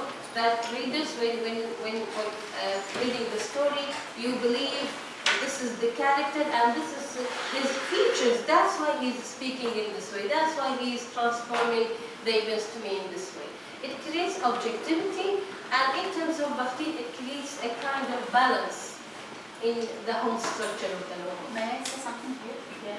Now, many voices, many characters speak in one novel, so you have the mother, the taxi driver, okay, but they are all created by the author. The author, right? Yeah. So is it like a trick? He's telling me, okay, there are many people speaking. He's actually making each one speaks what he wants. But the writer also, yeah, he is, after all, the one who presents these characters, yes? But he is, you know, embodying certain traits in each character. He's giving certain features to each character that is, you know, logical to the reader. A taxi driver uses terms of a taxi driver. For example, a shopkeeper speaks like this. A fishman speaks like this. In the war of the time of war, he speaks in a different way. Dashki, for example, in the first chapter, speaks as a child. Yes, okay, the writer is the one who is behind it, but he is speaking in the identity or the spirit of a child. And then he speaks in the spirit of a doctor. There is a nurse, and there is a school teacher. So when you read this novel or any novel of this kind, by the way, Orhan Pamuk's novel, My Name is Red, is also a very good example. He makes trees speaking, he makes money yeah, speak. the pictures, and he he goes goes so so far. far. Yes. He uses even a dead person as a narrator. Yes. The first chapter, I think I taught this novel in when Baruch was a student. Yeah. The first chapter started is I am a corpse. Yes, I am a And this person is narrating the story. So writers, you know, compete in inventing ways of telling stories. Okay, thank you so much. Any question for any other speaker?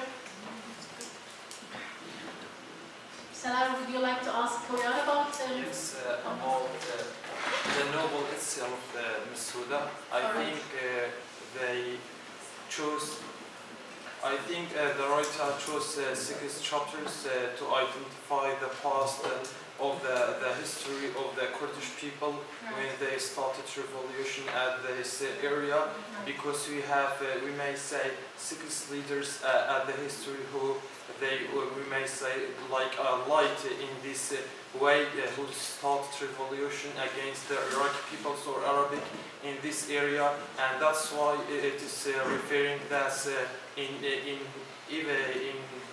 every chapters it is choosing one person, different narrator. That's mean to start again this revolution against these things to achieve independency for Kurdish people in this area. This is called Middle East. Very interesting. I think it's my opinion. It's like Yes, that. well done. Yeah. If you focus on the historical background of the novel, you are going to understand like how these characters rise and the way they speak is interesting. And to Mr. Baruch, another question. It's not a disease to a nation who use a sing, or we may say a poem, to be singing in a party or a wedding, is to dance with this, because we know that it's a tragedy once this issue is from the teachers or the systematic of the government or the people itself. So your question is more related to the nature of tragedy. We should understand. So each person reacts to tragedies differently. For instance, if you look at the story of people in Najaf, how do they react to Shura, how do they react? And how people, for instance, in Europe react to the people who are very close to them when they die. Are very calm, quiet after a few days, and the funeral ceremony is over. And for the Kurdish people, I mean, I believe that the tragedy is so deep. So instead of hitting their thighs and crying loud, and there is the point that to overcome this grief, they sing. And I think psychologically this is proven, like when your grief is too deep, you don't only shed tears. May I say something funny happened? 2007, we performed Mam Abbasi in English on stage in Jaziri Hall, and the hall was full of audience. And at the end, Mam Abbasi dies, he's killed by his mother, and everybody was crying. And then, after the end of the play, they put the song of Hoi Hoi Mamo Mam Abbas. And the students all started dancing like this. Yeah, that was, I think, come on, it's a tragedy, people are crying for him. And it is cultural. You see all the catastrophes that happen nowadays, the bombardment and all these problems. So during Nowruz, Kurdish people go to picnics. That is similar, I believe. We have this power and will and determination to overcome grief. But sir, I think if I make something here, Ms. Huda and Mr. Baruch, why we celebrate this? I think we're celebrating our achievement. Even if it's death, but we're celebrating that this death didn't go to waste. It actually was put into something good, which is, let's say, the Kurdish identity is now certified and we're speaking our language, and we can go around to picnics and celebrate our own nationality as Kurdish people. So yes, we should dance to our tragedies and our death, because we're happy of what we have achieved. And philosophically, maybe such kind of killings, like in Greek plays or Shakespearean plays, that will be fate. Like something you cannot overcome it. Yes. And so you are blinded by the power of faith. Yes. This could be possible.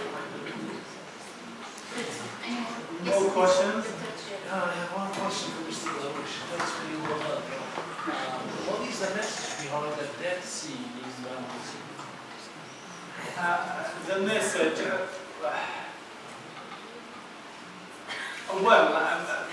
I believe that this is related again to our mentality. We are, very quick to judge. Very quick to judge. We are rushed. We don't give ourselves time to think and to reveal. So we quickly behave, and the result, the consequences are also fatal. May I say something here, because Toyota is honored. Yes. Honored. We don't wait when you see a man, strange man, there in bed with our daughter. We don't want to wait to see, is this somebody I know? No, or is it isn't. A taboo? It isn't. It is a This is taboo. why the decision should be quick and firm. So it's a mentality of our honor, what we know about honor. And this is, if you know, the book by Mahmoud Bayazidi. He has written a book on Kurdish culture and so on. So he said, if ever a Kurdish man sees his daughter, his wife, sleeping with a stranger, the daughter had to be poisoned, imprisoned, killed, and this is the question of honor. Any more questions? Anybody would like to have a comment or something? I have one more question. Right. Madam, please. Right, well done. Little picture from Bakhtin, by Bakhtin. So how does polyphony enhance the art of narration in Kurdish literature? It enhances because, it opens doors to start this objective narration. It's an artistic technique, being away from the traditional way, and it opens, as I said, doors to the other writers as well to, imitate and use this way away from, the way we know in the past. first-person narrator. You remember Jane Eyre? She's the only one who narrates the story. Yes. Yeah, and many critics wrote about this novel in terms of the narrative technique, criticizing it because she's the only voice controlling everything. We like what she likes, we hate what she hates, we get upset when she's upset, because it's just a limited viewpoint. But he wants to give space, more space for dialogue. That's why he says the relationship is dialogic, as if all these voices are in dialogue. And then you come up with the whole picture from it. Another question. This is the last one. The top five questions. You did a good job on Alif Shafak's novel Honor. So, do you think Alif Shafak is genuine in portraying Kurdish aspects of Kurdish culture? Yes. Is she successful? Is she Yes, she genuine? was successful because many cultural aspects we still see in our community. Yes.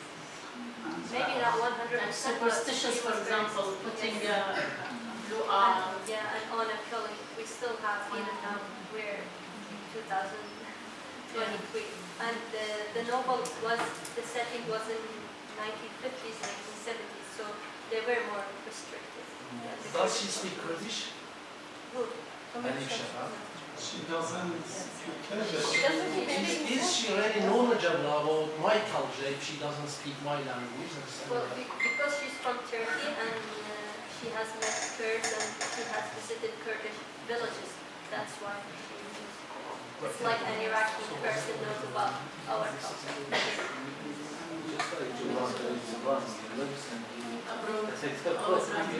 And also we have Karagmay throughout Kurdistan.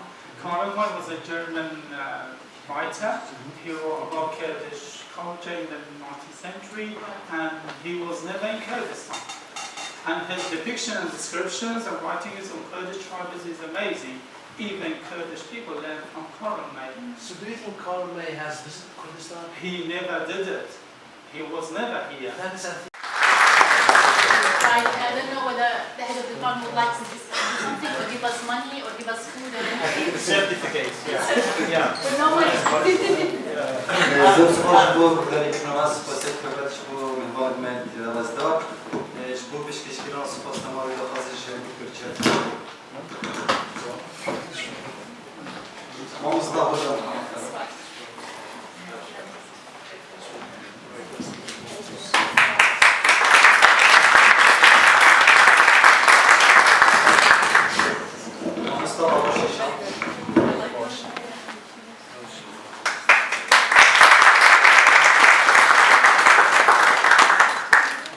Mr. Baruch. Mamy takie ojawy.